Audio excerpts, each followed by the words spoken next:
You're listening to A Book with Legs, a podcast presented by Smead Capital Management. At Smead Capital Management, we advise investors who fear stock market failure. You can learn more at smeadcap.com or by calling your financial advisor. Welcome to A Book with Legs podcast. I'm Cole Smead, CEO and Portfolio Manager here at Smead Capital Management.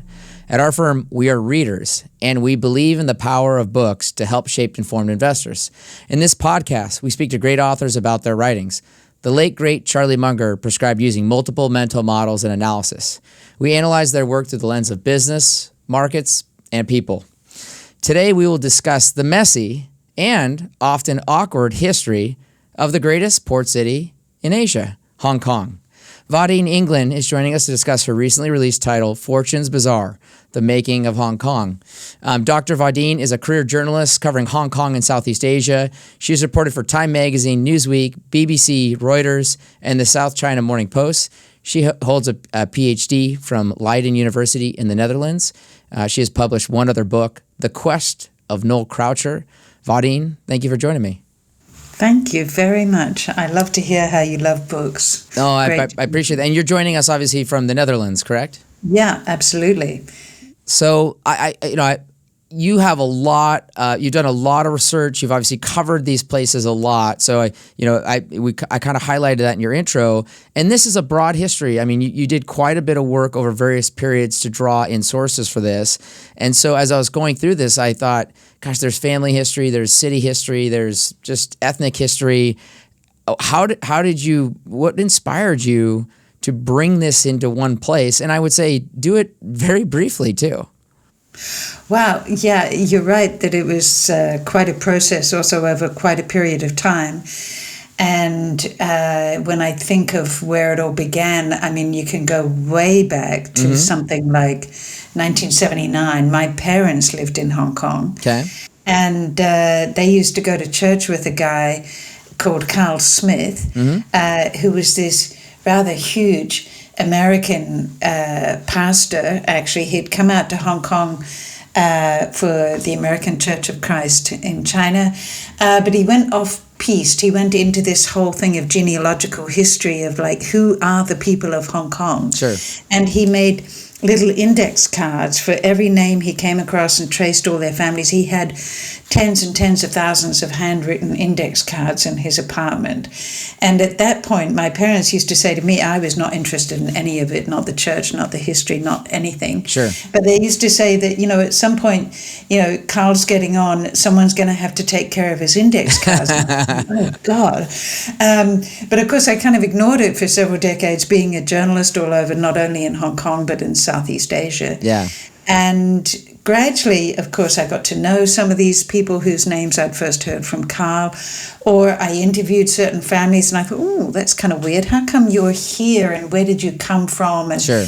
And why are you a different kind of, you seem like another kind of Indian, but actually you've been here longer than most of the Chinese people I know. And, so these sorts of questions evolved over many years. And then gradually I hopefully also evolved from daily news into doing much longer historical research projects and actually indeed getting to know some of these families. And so gradually it dawned on me that there was this rather huge story about the beginning of Hong Kong that had not yet been told. Sure. And of course, as a journalist, you get seriously hooked on, oh God, nobody else has told this story. I've got it. It's a scoop. It's different on a historical scale, of course. But what also affected the whole motivation to try to bring this all together was the fact that as Hong Kong was changing, it was a British colony for almost 160 years. And then in 1997, was reverted from British sovereignty to mainland Chinese sovereignty. And with that came, too many things to mention here and now, but sure. One of the things was that Beijing always says, Hong Kong was always just another Chinese city. It was always Chinese and it was a Chinese city. And I was thinking, well, actually, that can't really be true. I know sort of 5th generation Romanian Jews here who have been here a whole lot longer than the vast majority of Chinese people of Hong Kong. I mean, at no point am I trying to deny that the majority of people in Hong Kong have always been in some way ethnically Chinese. Sure. But clearly there were a whole lot of other people who were also part of this story, and whose story was being actually wiped out by political events and by nationality laws and all kinds of other things. And I thought, gosh, if I don't grab this stuff quickly and pull it together, a lot of this really rich and diverse and just like really interesting social family history is going to be lost. So that was a primary motivation. When to your point, there's a big difference between saying that something's a majority Chinese versus exclusively Chinese, and that'll kind of tee up my next question. I'm going to quote your book. You're talking about another historian here. You say, quote, Charles Hersham has argued that ethnicity, with its meaning of a social group with shared culture, faith, and language, is a much better concept than, to our discussion just a second ago, race. Because it is explicitly subjective, it acknowledges multiple ancestries, and it recognizes that ethnic groups are porous and heterogeneous, end quote. Yeah. Teach our listeners, what that was to Hong Kong. Because to your point, those groups were there, but those groups could become part of another group. And therefore, the ability to use race as a way to codify familial history became almost impossible at times. Yeah, it took me a while, honestly, to kind of get a handle on it, and also to find the courage to actually contradict a lot of the really established historians on Hong Kong. Okay. There's a guy, I quote, he talks about how Hong Kong is such a wonderful success. It's a tale of two cities. You've got British Hong Kong over here, and you've got Chinese Hong Kong over there, and they each go their own way and do their own thing, and this is why Hong Kong is so successful. And maybe it was this sort of a journalistic mind or something, and it was being a little bit simple. And I was thinking, but hang on a minute. To be brutally frank, I mean, half of them are sleeping together every night. How can you actually separate these communities in that way? And that was a starting point, because if you look also just at any of the famous literature of Hong Kong, and I'm talking fiction, it's always about mixed race. It's always mixed relationships. It's always the appeal of the foreign, whichever way it's going, of the Chinese for the Westerners or the Westerners for the Chinese, plus all the other different community, cultural, faith groups that were absolutely vital to making Hong Kong what it was in the very earliest years. Because this was not a place that was already established as a city before the foreigners arrived. There were very few. There were, I think, the most ambitious number is something like 5,000 people on the island of Hong Kong, which is now home to almost 8 million, but I mean all of Hong Kong. Yeah. So there were about 5,000 fishermen, farmers, what we might call smugglers or pirates, but basically people living off the sea and off a bit of the edge of the land. It was not a city. Yeah. And then through indeed the Opium War and British aggression in southern China, they got the island of Hong Kong, and foreigners came. Chinese followed, and some of the parts of Chinese society that didn't feel they really had a stake in China, they came as well. These were the first people who came and sort of built the first things in Hong Kong. So gradually you realize that talking about the so-called British and the so-called Chinese just doesn't cover it, because first of all, there's a whole lot of different Chinese, and they were different segments of who came and who chose not to and who was not allowed to. And there's a million different kinds of whatever you might mean by British. Sure. Plus, there's all sorts of other groups involved as well. So it becomes much more interesting, actually, when you get into the nuance. But to do that, as you rightly note, you have to start thinking about race which is a weird thing to think about, and American concepts of race are also quite different to non-American, because each culture has its own interpretations of these words, because you each have a different historical experience of what these things mean. When, as you point out, like you could ask your cousins, and your cousins might call you a half-blood, And what they mean by a half-blood might not be the same as what, Harry Potter heard from people, for example, right? Yeah, absolutely. And in fact, originally, I'm from New Zealand. Now, so, I'm clearly a product of empire. I appear to be white and everything. Yeah. So, and my ethnic history is English and Scots, as far as I know. There might be some German, who knows? Sure. But nowadays in New Zealand, there's a much greater awareness of the group before us, the Maoris, and they have rights as they should, and the language is much more prominent than it was when I was growing up. Sure. And now, how do you define if you're Maori or not? And there's this sort of, well, is it 10% blood or is it more? These kinds of debates, they're huge everywhere, but they're affected differently in different places through different histories. So, yeah. But I think the other thing too, you find it came a lot of more time in your book. It was how the person wanted to espouse themselves or identify themselves, and we'll get more to that. But I think that's an interesting context to think what's the culture that they most enjoyed, and then secondly, I think the other question you could ask is beyond what they enjoyed or felt most comfortable with, which culture helped benefit them the most. And I think that's a kind of a maybe like a framework for thinking about some of our discussion. Really quickly, I want to hit on this though. The British invade Hong Kong effectively, in the Opium War, but that wasn't royal policy, right? It's not like the king was like, I want Hong Kong. And why was that more of an accident?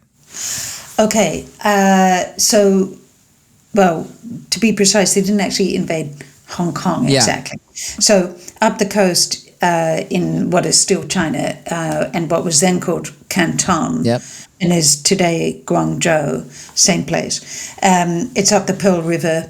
It was the only place in China where foreign traders could do their business. Sure.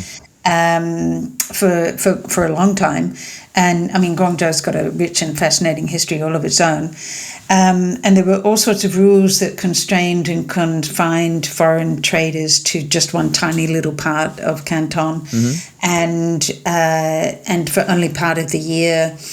And originally, of course, it was all about tea and silk, and increasingly it became about opium. Sure.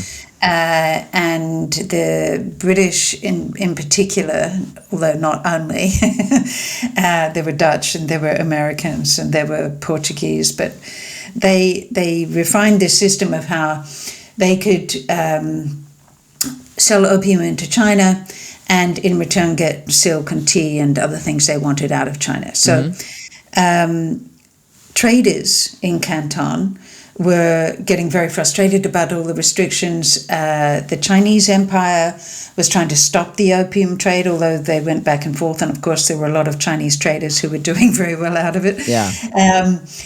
The British traders basically persuaded the British government to go to war to lift in the name of what they called free trade. Sure. Now, I'm sure, as we all know, free trade means different things to different people. Correct. As we're learning today, right? As we're learning today. That story never goes away. But to them at that time, it meant free trade to shove opium into China. So that's why the British basically invaded up the Pearl River. It was a complete mismatch. They were so technologically further ahead that it was just about a wipeout of the Chinese at that time in that place. And to make a deal to finish that war, part of the treaty that ended it was to give away the island of Hong Kong. Sure. Allegedly in perpetuity, for forever. But as we've also seen, that didn't last. And so that's how Hong Kong became a British territory. Sure. And initially, from the British side, what's really fascinating about all of that is that both the Chinese government at the time and the British government at the time were thinking, we didn't want this silly little island of Hong Kong. Yeah. And both the negotiators, the British and the Chinese, really got into trouble with their own governments for that deal. We're not terribly interested in it. And a lot of the British traders just wanted a place to moor their ships. Sure. The whole idea of Hong Kong becoming what it became was, very few people had that vision at that time. Sure. It evolved because of the people I'm talking about who came and made it. But right from the beginning, in some ways, it seems that the Chinese knew of the possible importance of Hong Kong, because I think, as you noted, well-to-do Chinese families were not allowed to migrate to Hong Kong. In other words, they knew that that was not a good thing, but obviously the flow of capital and people was going to Hong Kong over time. Yeah, I think what's really, and it really shocked me when I was first told this, and I had to check it out to see if it was really true. You don't actually get a majority of Chinese people born in Hong Kong until after World War II. Wow, interesting. Chinese people would come to Hong Kong. They might stay for years, but they would always go back to China and would want to be buried in China. The whole thing about your ancestors and your ancestral village and all that. And of course, family, maybe the guy would come, but not the whole family. So the whole context, of course, is that in China at that time there was the Taiping Rebellion, there was huge upheaval, violence, insecurity, lack of food, etc., etc. So of course, if you were not safe or wealthy, then you would go somewhere else to try to make a new way of things. Sure. So people would come to Hong Kong and make a go of it, or not, and maybe go back to China. There was a lot of back and forth. That was not a problem early on. When you talk about how it was almost like people were almost Bedouins, where they would come to town, they would do their business, they would make their money, and they would go back to where they're from. So there was almost a roving aspect of Hong Kong, which, again, if I think about that paradigm at that, in the early history of Hong Kong, with that being true, I think of that's a roving group of people. And then I think now, well, this is stasis. You're very much there, and you're not moving, and because you're there, and the people that used to rove, they're gone. Yeah. Now, I think also, different times in history, sometimes you have to make a choice. You've got to be here or you've got to be there. Yeah. But lots of people, lots of the time, like to kind of stay flexible. Yeah. You wouldn't. And of course, don't forget, this is in the 19th century. It's before this whole idea of nation states was really locked down. Yeah. It's before the whole issue of passports and national identity and the kind of nationalist thinking has really taken off. That's more early 20th century. So that first sort of 60 years of Hong Kong in the 1800s, that that was a time when you could be more flexible. However, the people who did actually get to Hong Kong and stay there also from the very beginning are, of course, people who did not have somewhere to go back to. They were not from China just next door. They were from, Persia or today's Iraq, or from, Armenia, or from parts in India to which they couldn't return for some reason or other. So, of course, they put down roots. Of course, their families are now 5 or 6 generations or more because they didn't have anywhere else. And so that's why those people are important, because they put roots down and they grew and developed with Hong Kong. Touching on that, so to your point, you have the Parsis, you have the Armenians, you have Jews, you have Portuguese, that had their influence in the culture beyond the Chinese, the Malays, the Indians, etc. What was the Sasson route? The Sasson family, what was their route to get to Hong Kong? Because you do a really wonderful job in your story talking about how a family started here, they went here, they went there, and then here's how they ended up in Hong Kong. And then you even tell the story of when did they leave and why did they leave and where did they go on? Yeah. Now, okay, so Sassons, originally, of course, Jewish, were in Baghdad, and were very prominent in Baghdad. And the original, now would say David Sasson was treasurer to, the emirs and so on who were important in Baghdad at the time, but gradually realized not going to be safe there for much longer. Let's start moving on. And of course, there's something specific to Jewish clans, and there's several in Hong Kong who are less well known, but perhaps even more wealthy than the Sassons, who have gone through similar routes, where basically every generation has had to move on for one reason or another. Anyway, Sassons moved from Baghdad first to Basra in the south, and then from Basra across the ocean to Bombay. Now, in India, in British India. or rather British ruled India, let's be precise. Sure. And in Bombay, that's where they started making some of their first fortunes. They were not just being a middleman, but actually having the warehouses where other people could also store goods. So they invested in fixed property. Sure. In Bombay. They actually had property there. They then also went into cotton mills and, the whole business, I mean, not for today, but of the cotton industry in Britain and India competing with each other, et cetera, and the cotton mills of Bombay were incredibly important. So in Bombay was for several generations a good place for the Sassoons. But, what's also very important in family dynasties is you've got to have the kind of wife who can blithely sit down and produce 11 sons or something, which is beyond my imagination. But there were a lot of Sassoon sons, and they went, one went to Singapore. There are still Sassoons in Singapore. Others went to Shanghai. Others went to Hong Kong. Others were in different parts of the world.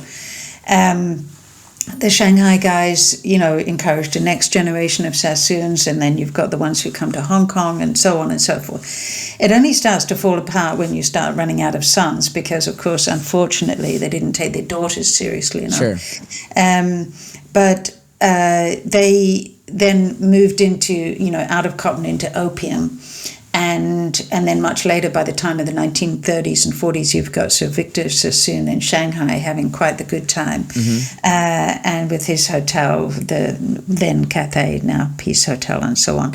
These places and these lifestyles are so, by this stage, luxurious and exotic and marvelous. They're great fun to write about. Yeah.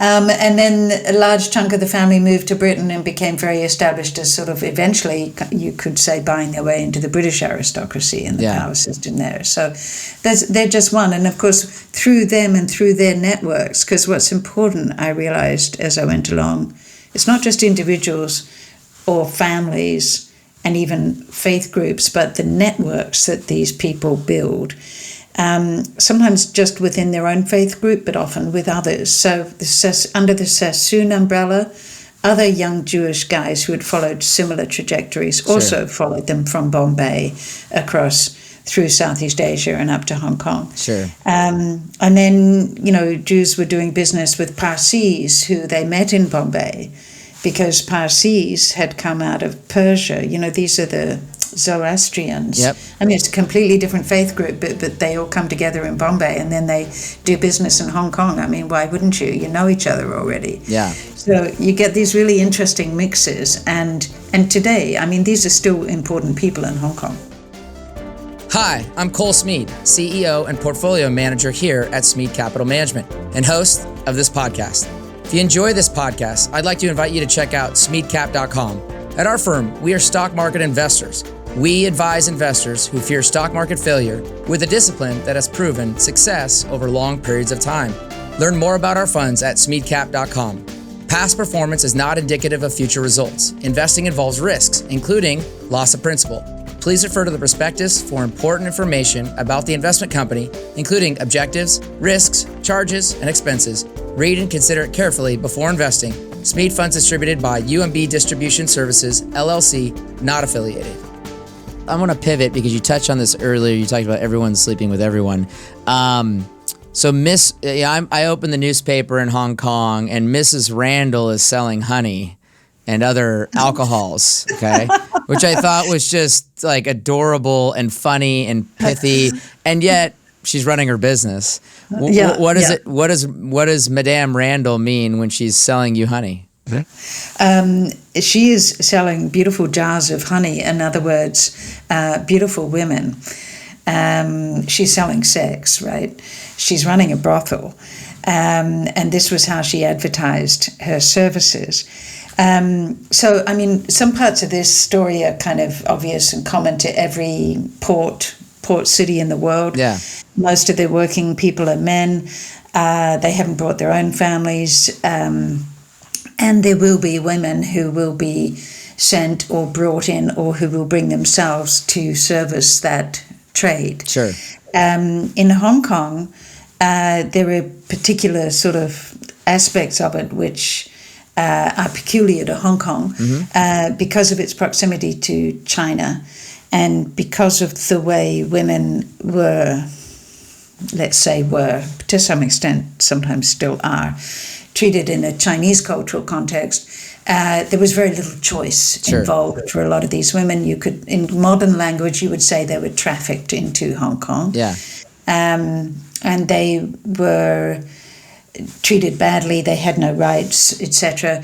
Mrs. Randall's ladies were probably were not only Chinese, because of course women turned up from, over the top of the Eurasian continent through out of Russia or Eastern Europe. They'd come down through China, they'd end out in Hong Kong. Sure. Or they might have come from elsewhere. I mean, I always find when you're doing a historical investigation, if you can put yourself in that position and think, oh, what if I had been there 175 years ago? Where would I have ended up? The same, like for you, you might have. You might have been an opium trader doing business with the Sasson and the Passy. I agree. I might have been a missionary, or I might have been a hooker. I mean, I don't know. Yeah. Well, to your point, you mentioned on the Chinese front. So in China, like from a Chinese cultural perspective and a legal perspective, women were effectively bought and sold like property, is what you lay out in the book. Yeah. And while there were aspects of that in Hong Kong, the idea, for example, of a protected woman was a unique social and plausibly legal status, which was different than a prostitute. Further, as you kind of go along the spectrum, so you have like, your wife and a prostitute. You then have a mistress, which is something more than a prostitute, closer to a protected woman. Yeah. And you might end up having a second family with that protected woman, or just a whole nother woman. And so, when I said messiness to open our conversation, the familial history, both ethnically, is messy, but just sexually is so messy. And absolutely. Right. So I think of as soon as you enter prostitution that multiple children are coming, multiple families are coming. And I think you do a really wonderful job of discussing. And I think the story that came to mind was you talk about James Endicott, for example, and his wife Ing. Maybe kind of give us a picture into Ing to understand how much power this actually gave her to be in this position, which seemed a weird place to be for maybe you or me if we were a woman at that time, for example. Yeah, no, I mean, I got to say, it's one of the still really untold aspects of the early history of a place like Hong Kong is, of course, the women. And it's so frustrating because, of course, they're mostly illiterate, so they're not writing things down. We're not hearing their voice. It's very rare. And this case you mentioned, Endicott's lady, Ing Ah-Q, she makes it into the record because she was arrested, so it's in the newspaper. So that's why we know about her. Yeah. Otherwise, it's very difficult to trace the story of a lot of these women who, frankly, I think were just amazingly strong and determined and impressive. Having started out having to sleep with foreigners, which kind of it can be sort of shocking, and not having any particular choice about who or when. But some of these women who managed to become a protected woman of a single foreign merchant were then in a better position. She was in this position. And she had her own brains, and she started trading on her own account. Now, I mean, James Endicott, who's from a very respectable American family, he was also in the opium trade. She managed, well, it's a long, complex story, but she had an opium cargo that was stolen by pirates. So she goes off and confronts the pirates. I mean, who would dare to do that? Exactly. Through ups and downs, she eventually gets the value of her goods back. But in the course of this, she's arrested by, it's really complicated. There are British laws, there are American laws, there are Chinese laws. So who's liable to what? Sure. And it's exactly as you point out that, race is a very sort of mutable thing. It can become all sorts of different things at different times in different ways. Gender, or at least sexual choices can become mutable. And of course, identity, national identity. Oh, well, I don't want to be under British law where they're fine with trading opium. so actually, maybe I do want to be under British. I don't want to be under American, where they say they're not fine with it, even though they're doing it. And the Chinese is something else. So you kind of try to choose the choose the legal system to get caught under. Yeah. Anyway, she played all this to her own advantage very well, and she in the end was let off with no problem whatsoever. Was able to keep the proceeds of her trading, and was able to invest in property in Hong Kong and also support other women like herself. They formed kind of sisterhoods. Sure. But the other bit of that story that I find really amazing is that, James eventually realizes that probably for his career, or at least for when he's going back to America, he needs an American wife. He can't bring his Chinese lady with him. Yeah. And he marries Sarah. Is she American? And then his white wife, to be blunt, takes on the care of his mixed-race children, i.e. some of the children he had with Q, knowing full well where they come from and caring for them as well. I mean, and she says to you, it's a beautiful thing that they all know exactly what's going on, and she shares the whole motley crew, which I find really interesting. Yeah. And meanwhile, Q lives to a nice, wealthy old life in Hong Kong. Yeah, it makes me think of the classic rock song "Love the One You're With," and that was very much a theme throughout your book, I would say. I was thinking, she works hard for the money. Yeah, well, that'd be another one. So, probably my favorite picture of a Eurasian family is comes out of Hotung. Can you teach us, who is his father, who is his mother? And then really, what did he become, I would say, from a cultural perspective and then also from a business perspective? Right. Yeah. Robert Hotung. So, first of all, he made up his name, of course. But his father was one of these Western traders who did not do the right thing by the euphemism. I mean, protected woman is a phrase, is a euphemism. You're meant to be protected, but often you're not. Sure. So this guy who, sadly, I'm now in Holland with my Dutch husband, but he was a Dutch, probably Jewish Dutch trader called Charles Bosman. And he had a local lady. We don't even know her full name, S-Z-E. And he slept with her for a while, and then he left her literally holding several babies. And he disappears. She has no money. She has to, of course, find a new protector of some kind. But what is amazing about her and so many others, like Q, who we were just talking about, she made damn sure that her kids were educated. So she put the man we now know to be Robert into a school where, and this is another thing, I kept on finding things that were quite positive about British colonialism, which kind of shocked me.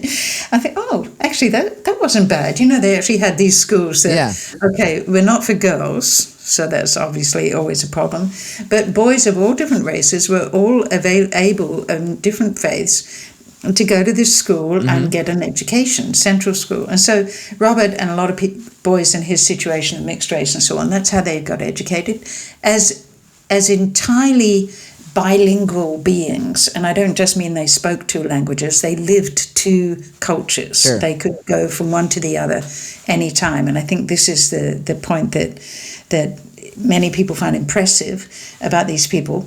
They can almost sort of get up in the morning and decide, well, today I'm going to be Chinese. I'll put on Chinese clothes. I'll speak Chinese or whatever.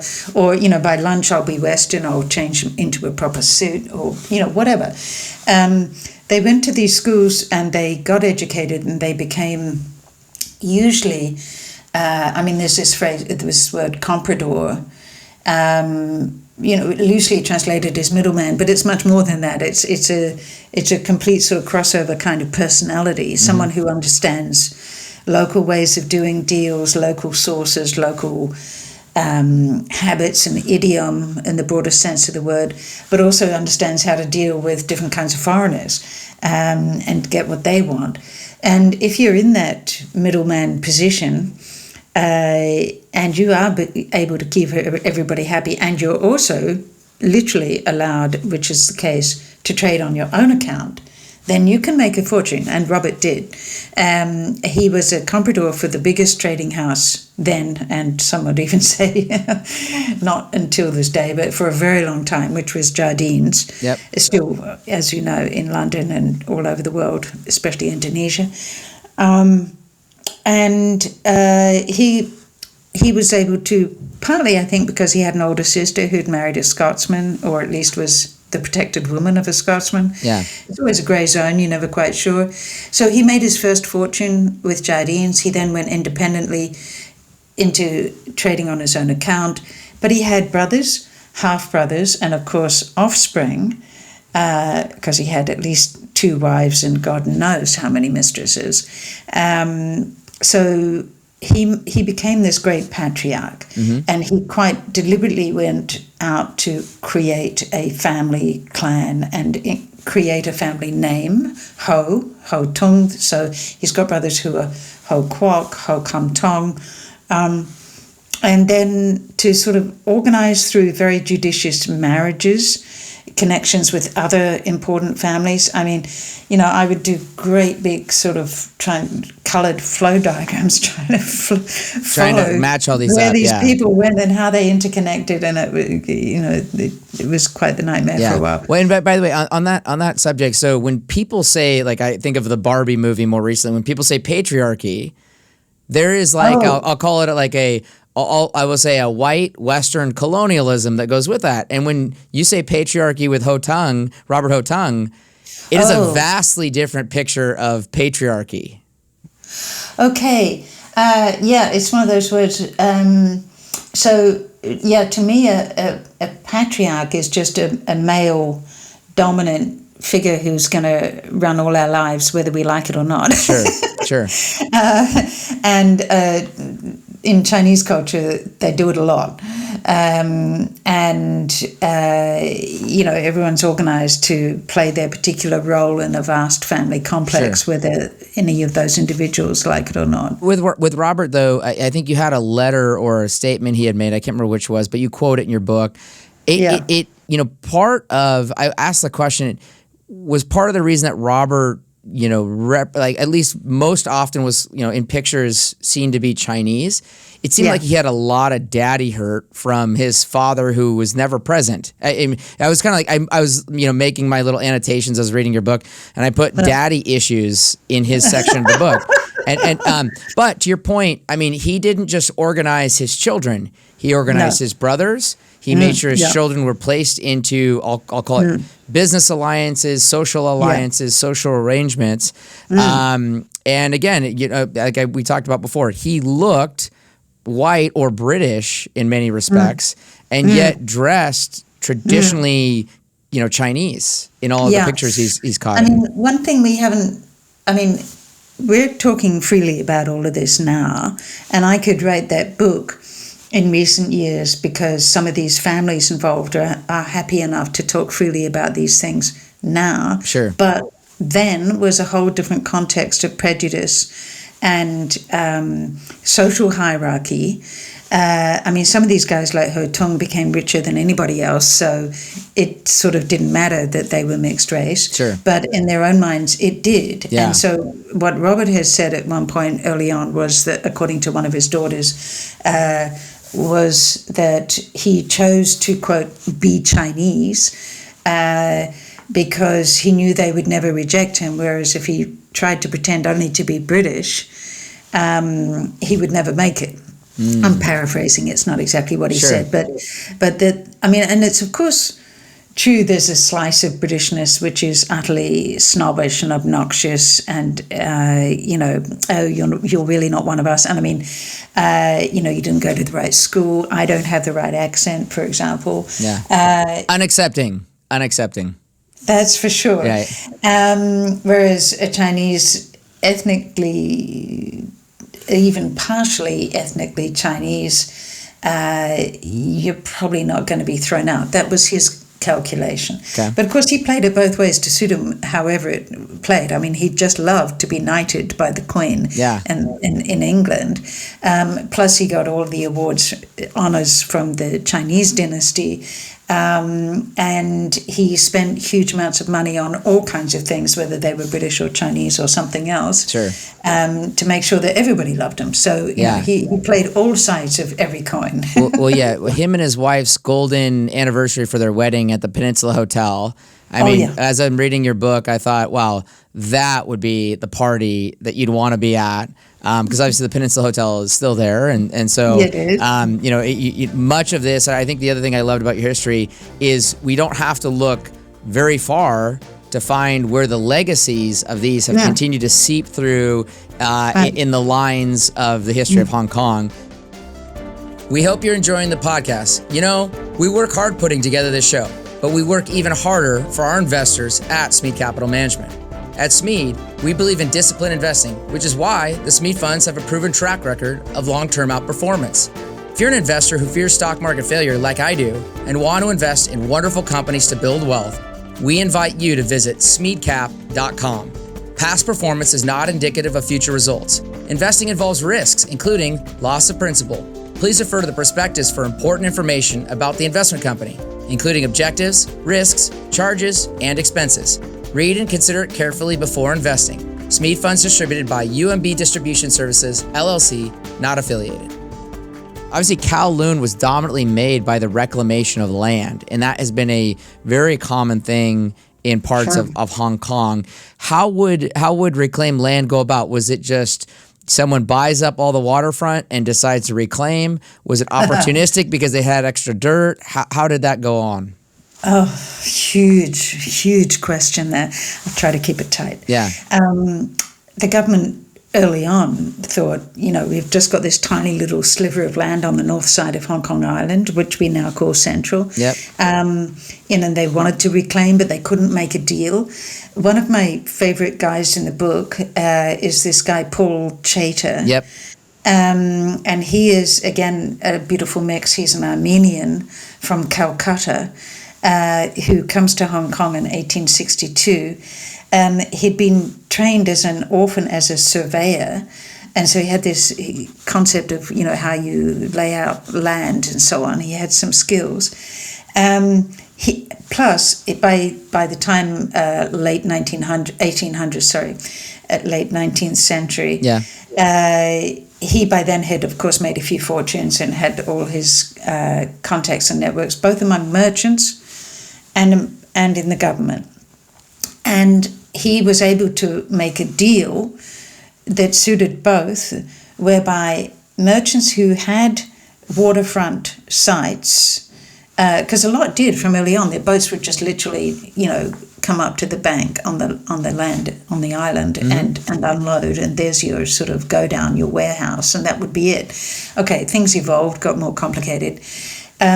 If you're going to make new land in front of my waterfront site, then I want to keep that right to the water. Yeah. And so I need to guarantee from you that when you put more land in front of me, I'm still going to be on the waterfront. So I'm going to move forward, right?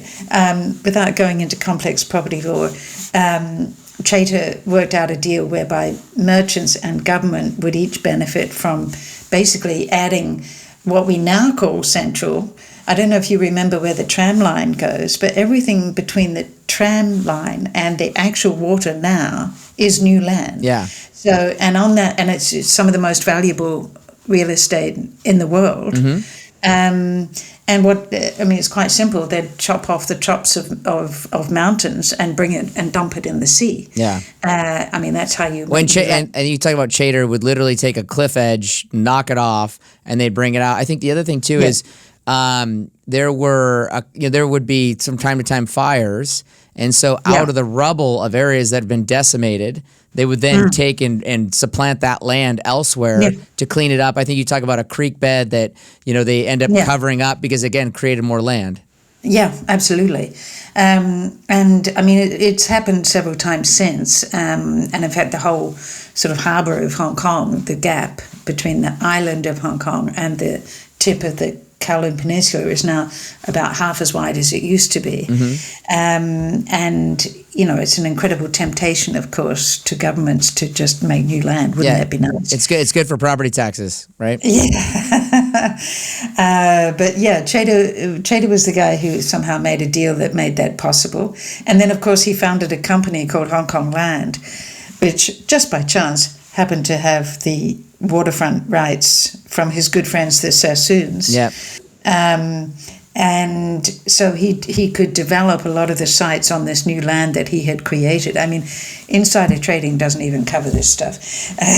Well, yeah, and also to your point, when it gets out to the Hotung offspring, you know, you have situations where they feel like they got an edge. Someone puts a note on the table. They go to use insider trading, and it actually financially ruins them. So there's evidence where that goes the opposite direction, you know, to detrimentally. On the reclamation, the Kai Tak Airport obviously used to be reclaimed land, you know, on the Kowloon side of Hong Kong.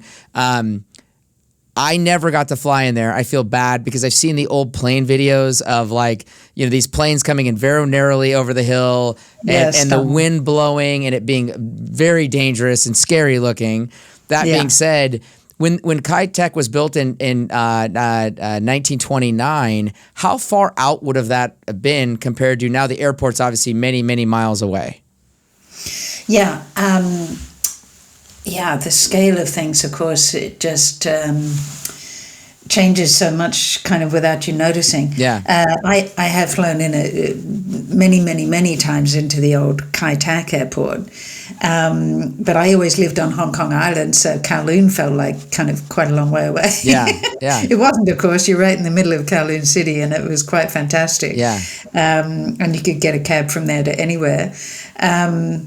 But now the airport, Chek Lap Kok, is right out on one of the other islands, Lantau Island, and whole new infrastructures that could never have been imagined even, you know, half a century ago. New highways and bridges and everything. You can drive to this airport even though it's on an outlying island. Yeah. It takes about 40 minutes.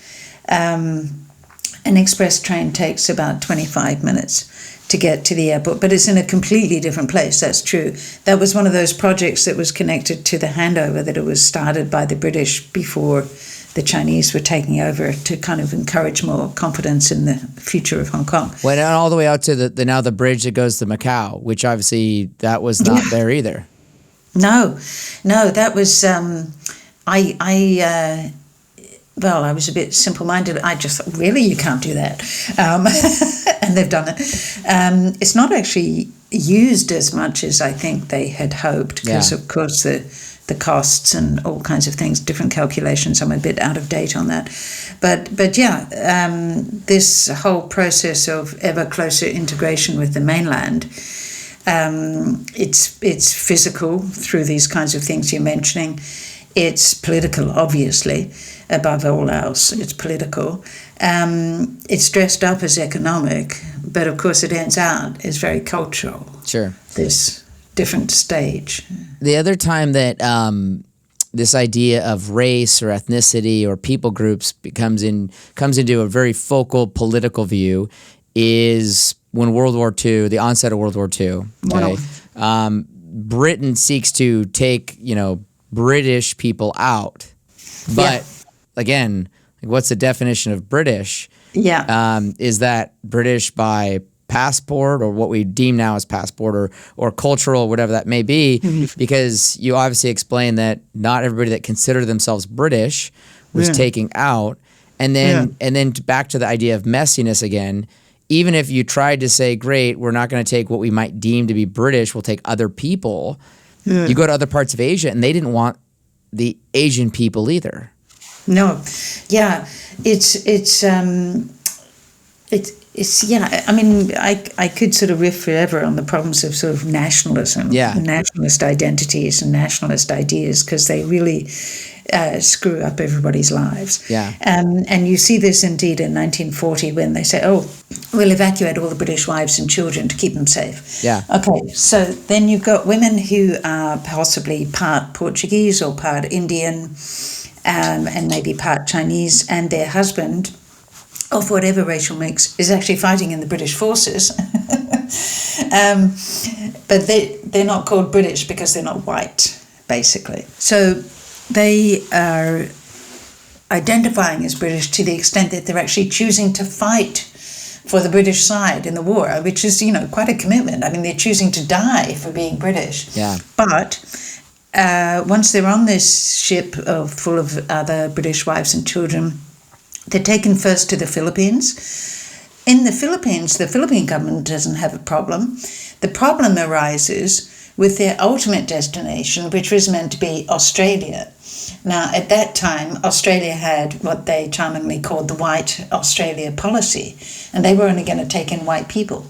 So these people of mixed race, even though they were British, they identified as British, they fought for the British, whether or not they had British passports wasn't the issue.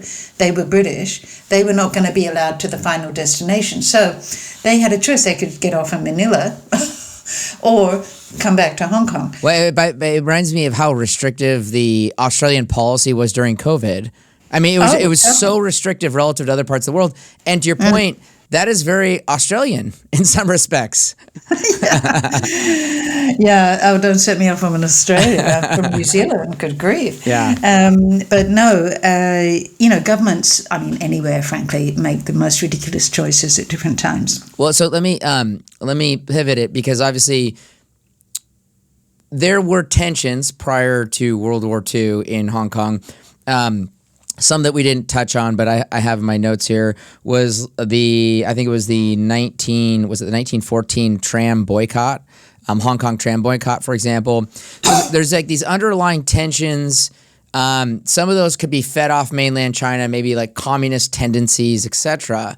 And then you have the Japanese show up. So you're, let's just say in a simple, generic, vague 30,000 foot level, someone would say, well, that'll be so much better because it'll be Asian people ruling a dominant Asian culture. And what you end up finding out is, no, it's a way worse. It's a bad idea for people in Hong Kong, and business and even food becomes scarce in Hong Kong during Japanese rule. Oh, absolutely.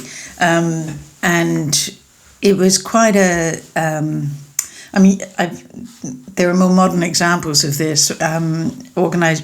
Media organizations I've worked for have thought, let's post an Asian news correspondent to, a Korean to Indonesia or something. Yeah. Surely that'll work better than having some white chick like me or something, and it didn't. It really didn't.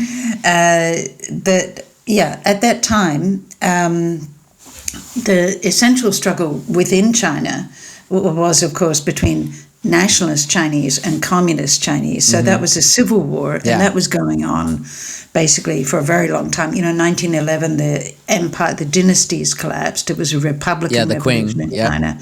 Yeah, Sun Yat-sen, etc. And you basically have a civil war going on all along. You then have the Japanese invading China really from the mid-1930s. And then you have World War II on top of this. So it was a mess. When the Japanese started, moving down through Asia, they had this idea, indeed, which they called the co-prosperity sphere, that, we Asians are going to be so much nicer to you than these British overlords, American, Dutch, colonial, imperialist horrors. Because we're Asian, we're much better. And of course, some people in these various Asian places initially thought, well, yeah, that sounds good, because they're sick to death of Western colonialism. I mean, there are lots of things to be sick of, and that's for sure. And yet it very quickly became very clear that Japanese rule, for example, in occupied Hong Kong, was brutal, and it was in no way better than British imperial rule, and in many ways a lot worse. People didn't kowtow on the street in the right way. They got slapped or shot. There was an incredibly vicious way of getting rid of people. This was to solve the problem that not enough food was coming in. They would just put on boats, and the boats were sent off, and nothing. I think you even said they would just burn boats that were sent out to sea. Yeah. I mean, forced evacuation into nothingness, basically, is sort of... Yeah. Well, anyway. You also talk about, the Japanese military. I mean, the idea of rape was commonplace to women. In other words, the danger of a woman in Hong Kong was heightened during Japanese occupation. Absolutely. I mean, I think we now know pretty well anywhere in the world that rape is a weapon of war and is constantly used everywhere now, also as another way to oppress and brutalize a country. But then that was something I think that was very shocking in Hong Kong, where people had been used to a much higher level of personal security. But it's the same with occupied. I mean, when I read stories about the occupation of the Netherlands during World War II by Germany, you know, our dear next door neighbor, you know, you get all sorts of similar things, but absolutely running out of food and running out of fuel to such an extent that people would do anything to survive. Well, that made it very clear, I think, quite early on in occupied Hong Kong, that Japanese rule wasn't going to work. Sure. Well, but the Japanese still needed the business culture to exist, right? Because the businesses that are trading, the businesses that are bringing goods, and even as we find out later, the businesses that were even in cahoots with the Japanese military, right? That was the conduit to get stuff to there, to get food to there, to get anything to there. So there had to be a certain amount of diplomacy that the Japanese military had, because the town and the city would not function at all without the business people. Yeah, they tried to co-opt the business elite, and of course this is a standard pattern for any occupying power. I mean, in France you had Vichy and so on. But of course there will always be traders out there who will trade with whoever for any kind of personal gain, of course. Yep. And it's like now, you know, when there are sanctions against Russia, who's going to try to break those sanctions or who's not? Who's going to find a different way? Sure. So at that time, of course, there were people finding different ways. But I think the important point there was that there was still a hinterland of China, where there was still agriculture. Food could still come from there sometimes to a far more limited extent than before. But normal trade in terms of, you know, the port functioning and ships coming and going and bringing goods and so on, that wasn't really happening. I mean, that they didn't actually succeed in co-opting enough of a business elite to keep Hong Kong successful in any way. Sure. I think you talk about the population, it went from something crazy like 1.3, 1.4 million people. 1.6 down to 0.6. Yeah, to 0.6. Yeah, a million people either left, died, you know, whatever, were taken into internment in other areas, etc. Because there just wasn't food. There just wasn't enough trade, frankly. Sure. So let's touch on this. Macau it always has had a special relationship with Hong Kong, but even more so, it almost becomes the escape for Hong Kongers at this time. Oh, look, it's the Casablanca of the East, you know, because Portugal was neutral in World War II, officially speaking. Sure. Macau was a Portuguese enclave, so officially Macau was neutral. In actual fact, a lot of people in Macau were more anti-Japanese than not, but it was a place, and you always find a place like this at any moment of stress and trauma in any particular conflict. Like what Dubai has become today for like Russians, for example. It's the sort of thing that if it doesn't exist, it's got to be created, because still stuff has to be traded. Sure.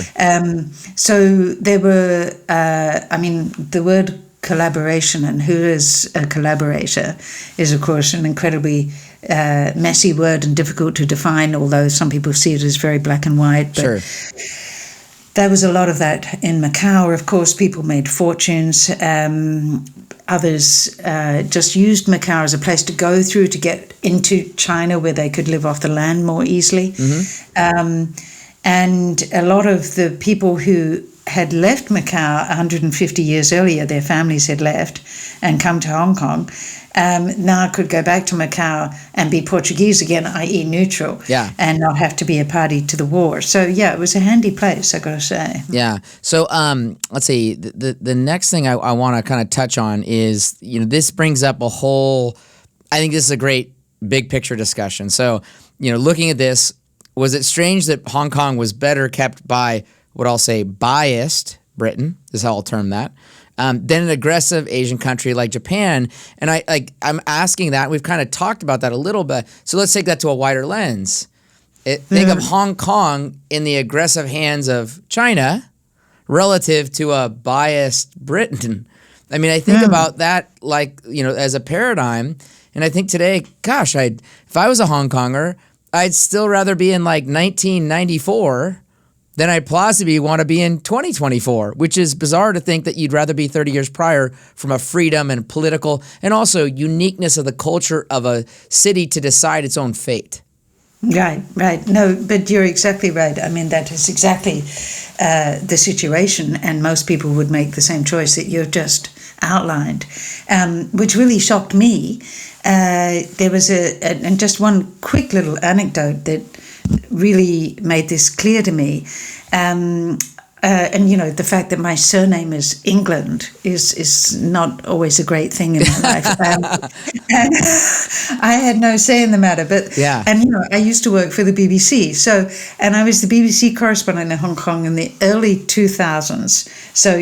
And there was this moment where Hong Kong people were activating to preserve a piece of the most colonial piece of history in Hong Kong that you can imagine, the first prison, Victoria Prison, the first police station. I mean, the first literally concrete symbols of British imperial power.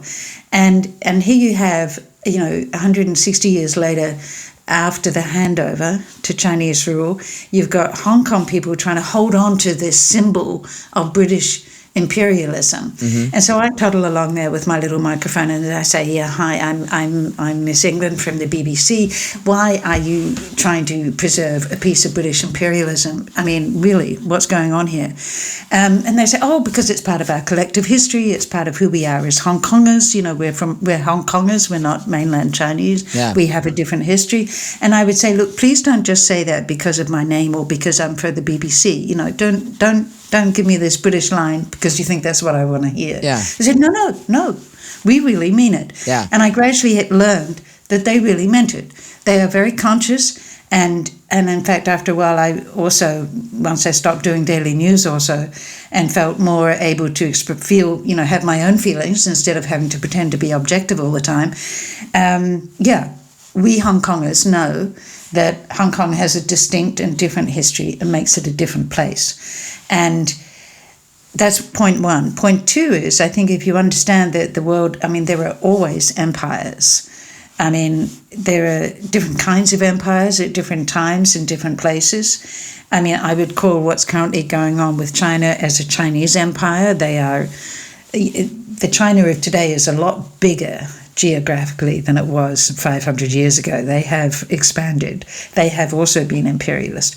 If you think about Tibet and Xinjiang, you think about their ideas about Taiwan and Hong Kong. You think even about what they're thinking of the waterways in Southeast Asia, what they call their 9-dash line. This is an empire. Yep. So you then have a choice. Would you rather be under the British Empire or the Chinese Empire? Or, for example, under the Russian Tsarists or under the Ottomans or the Austro-Hungarians or whatever? Yeah. And, of course, God knows there's enough wrong with British Empire and in different places at different times, much, much worse experiences than Hong Kong ever had under British rule. Sure. That's for sure. I don't want to airbrush any of that. But if you had that choice, for sure, why wouldn't you? If you could, and I think that's what the millions of people on the streets of Hong Kong in 1989, 2003, 2014, 2019, what they're saying is, no, excuse me, we kind of preferred it when we were allowed to say what we liked. Sure. The old saying holds true, all politics are local, and I think that especially rings true in Hong Kong. Hey, I want to give a big shout out to everyone who's been working so hard on the show. We recently hit the top 10 investing podcasts on Apple Podcasts and even number 1 in the business category in several countries. As you may know, this show is brought to you by Smead Capital Management. Smead Capital Management understands how frustrating and illogical the stock market can be. If you are searching for funds with a proven track record, give the Smead funds a look, or better yet, reach out at smeadcap.com. And don't forget to mention that you're a fan of the podcast. Past performance is not indicative of future results. Investing involves risks, including loss of principal. Please refer to the prospectus for important information about the investment company, including objectives, risks, charges, and expenses. Read and consider it carefully before investing. Smead Funds distributed by UMB Distribution Services, LLC, not affiliated. We kind of touched on this, but here's some questions, and I mentioned this before. I'll throw out some hot takes. You can say yes, you can say no. You can give me your quick 2 to 3 lines on this. If I said, I believe the handover in 97 to the Chinese was maybe the most pivotal event in the history of Hong Kong, would you agree? Would you disagree? What would be your take on that? Not the most pivotal. Okay. I think the more pivotal, you could say 1979 was when the first Hong Kong Chinese tycoons took over from British. It was 2 of the biggest British combines. So when Li Ka-shing came up, he got hold of Hutchison, and YK Power took hold of Worldwide Shipping. That was 1979. So that was Hong Kong Chinese money taking over from British. Sure. 1997, you got Chinese political form taking over British political form, but actually nothing much changed for a while. Sure. You then get to more like 2007, I'm into the sevens, where by then people are starting to become aware that culturally things are changing, a whole lot more mainlanders are coming to town. And I really think the most significant moment has been 2019, of course, when we had these huge demonstrations during the summer of 2019. I mean, what people would call the revolution of our times, revolution which failed, which was crushed by the national security law, and those things are still being played out. To me, that's the most significant, because it's when it really becomes clear, no, there's no room for maneuver here. Sure. This is how it is. You have that power. Well, and then COVID obviously crushed the head of the serpent on that subject. In other words, it took that to a finality. Let me ask you this one for kind of like our next hot take. And I think I'll put some intrigue into this. It'll be a one-word answer. Was a British national overseas passport ever British?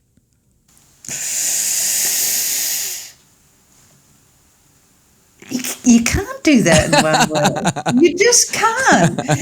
There's 2 things. Well, how about I ask you this? Was it British prior to the more recent events that the UK has announced with that passport?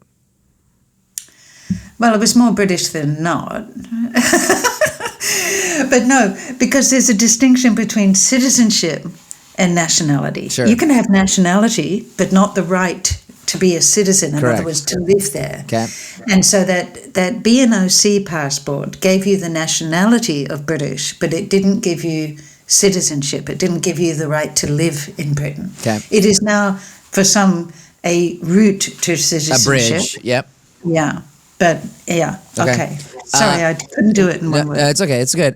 Do you think we will ever see a 2014 Occupy that is more reminiscent of Tiananmen Square in Hong Kong, or, frankly, culturally, politically, is Hong Kong too Chinese at this point?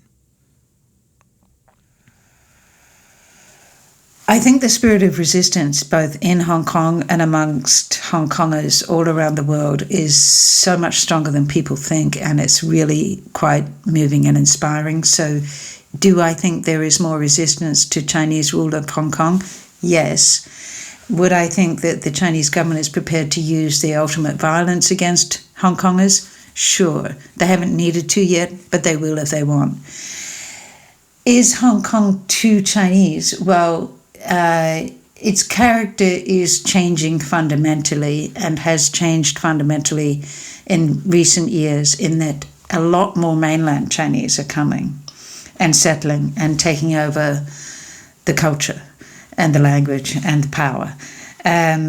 So some people would say, well, so what's wrong with that? I mean, they're going to be nice people. It's not a big deal.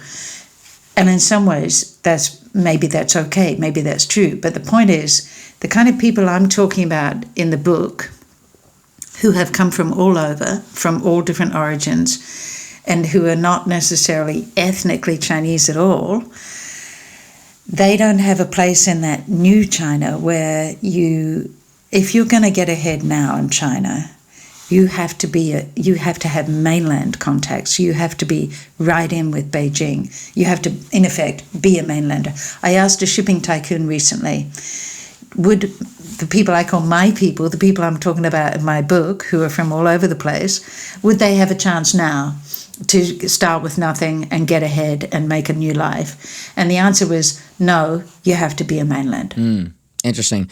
All right, and you have this. A lot of this we're discussing now on kind of these hot takes. This is obviously in your final writing in the book, because your book really does an just incredible job of encompassing up to really the Cold War, and then you put your thoughts to today later in the book. And the other person I'm a big fan of. I think the world of him as a business person, as a political leader, as a spiritual leader, etc. Will there ever be a Jimmy Lai again in the vein of the great businessmen or business patriarchs in Hong Kong? Will he be the last, in effect? Wow. I can't imagine that he'll be the last. What is exceptional about Jimmy is the extent to which his own life story is the life story of so very many Hong Kongers. Agree. Who came out of China with nothing, who started, in his case, literally on the factory floor, becomes a millionaire, and then finds his values and his ideals in not only democracy, also free market ideas. Yep. And is prepared to put his money where his mouth is. Now, that's the exceptional bit, that you get a guy who's super rich, who's a businessman, and is prepared to put all of that at risk, his money, for a cause that he believes in. And the number of people in the business world who've done that, you can count on the fingers of one hand in Hong Kong. Yeah. That's for sure. Yeah. Right. I mean, there's him, there's maybe one or two others. There's not a lot. Yeah. A lot of people were a bit more under the radar who are very wealthy Hong Kongers and who are still there and who are absolutely still, you could say, fighting the good fight, who are supporting people like Jimmy, who are supporting whoever is still in Hong Kong and needs help for the fight for democracy. There are a lot of people under the radar. What is different about Jimmy, he was a very large figure in the business of Hong Kong, in manufacturing and media and much more. And he is such a public symbol, and he has been prepared to put himself personally at risk, and he has chosen, in effect, to put himself into jail. I mean, he knew it was coming. Yeah. He could have left. He chose not to. Yeah. To stay there as a public symbol. Now, I mean, it's a rare personality who can choose to do that. And yeah, I would like to believe there's more out there. Yeah. Absolutely. Well, to your point, I mean, he's also a devout man of faith. So it's interesting to watch someone who believes that he just firmly believes faithfully in what he's doing. And to your point, that is so rare. I mean, where his life is at risk based on what he feels called to do for others, which is incredible. Yeah, absolutely. It's actually, my father was a church minister, and I argued with him for decades about everything. And I remember saying to him once, look, you can be a political dissident or, a democratic activist or something without having to be a person of God. Why do you need religion for that? Yeah. And his smart answer was, he said, well, I think you'll find, you can just count them up if you want, but the ones who actually last will have some kind of faith.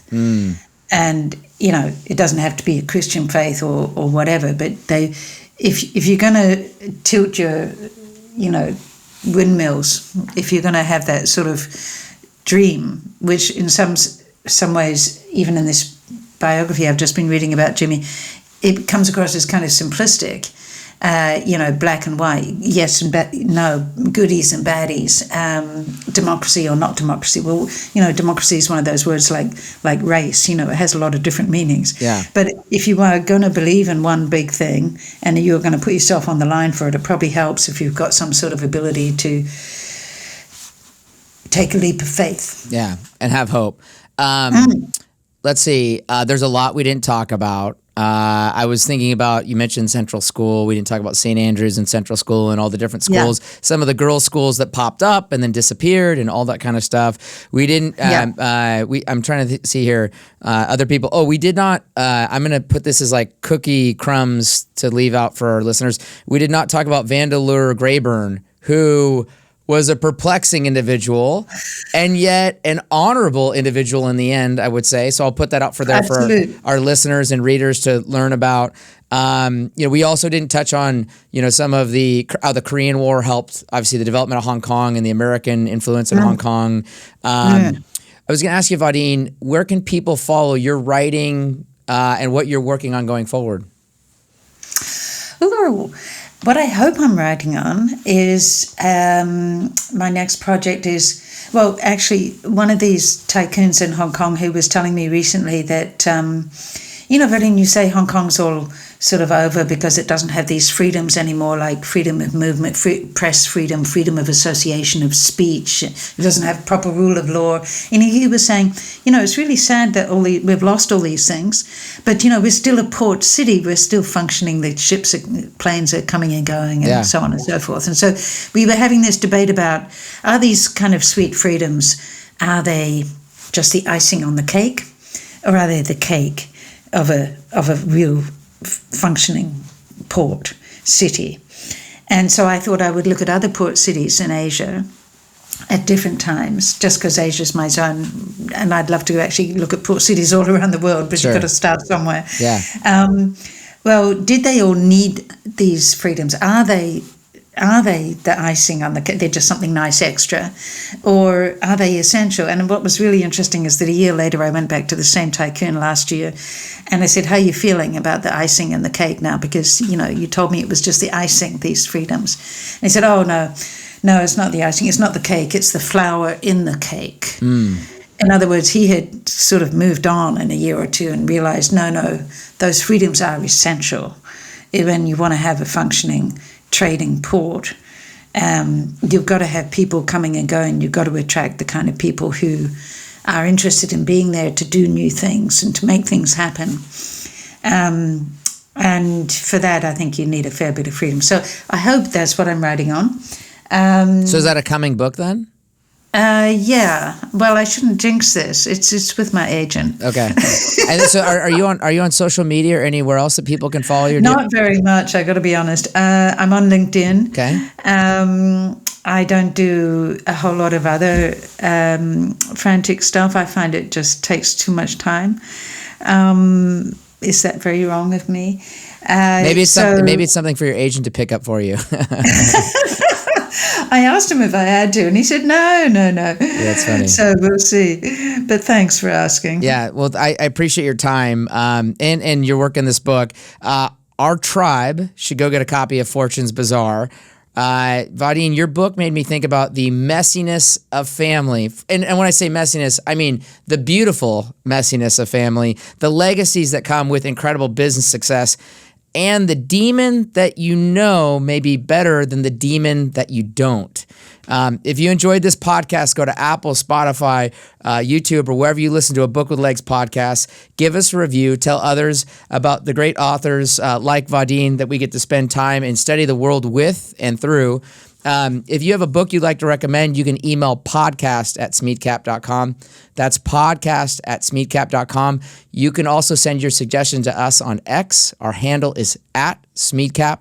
Thank you for joining us for a Book with Legs podcast. We look forward to the next episode. Thank you for listening to A Book with Legs, a podcast brought to you by Smead Capital Management.